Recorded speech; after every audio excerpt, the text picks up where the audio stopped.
2011 aasta Tartu Ülikoolil on sügis olnud väga niisugune tõusude mõõnadega, rohkem pigem nagu mõõnadega, et samas ometi nüüd aasta lõpus tuli esimene tõsine tiitel kätte juba, et kuidas rahul olete ise? No kindlasti rahul, tiitel on alati magus võita, et ja ma ei ütleks nii väga, et mingite tõusude mõõnadega, vaid on lihtsalt selline raske periood olnud, kus on erinevate tegurite koosmõjul tekkinud nii-öelda mitte ainult mängulise poolt ei ole halvanud, vaid pigem nagu sellist vaimset poolt, et on üritatud nii väliste tegurite poolt seda võistkonda laiali tirida, kui ka on päris palju vigastusi meil sügisperioodil olnud.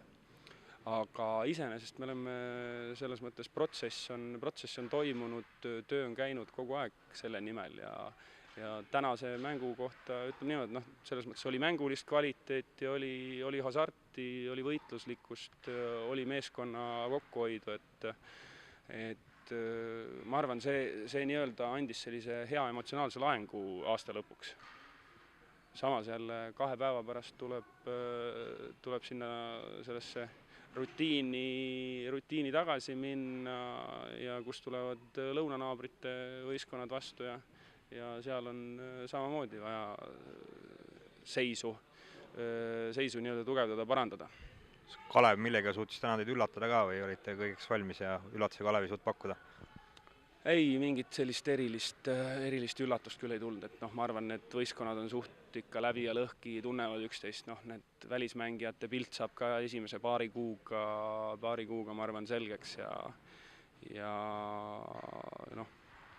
siin lõpuks on väga palju detailide küsimust ja teine asi just nimelt, et kumb võistkond suudab stabiilsemalt oma esituse nagu koos hoida, et ei tuleks nii palju tõususid mõõnasid selle mängu jooksul.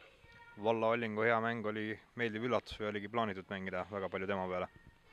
Me ei mänginud otseselt kindlalt tema peale, aga ma arvan, et kogu eesliin oli aktiivne, et vastaste pikad said päris kiirelt vigasid ja Vallo leidis need õiged kohad korvi alt üles, tegi palju tööd nii-öelda ka ilma pallita, väikestele meestele olukordi ja pikad pidid minema tema pealt abistama ja sealt tekkis talle ka vabasid auke ja realiseeris kindlalt nagu kogenud mängumehele kohane.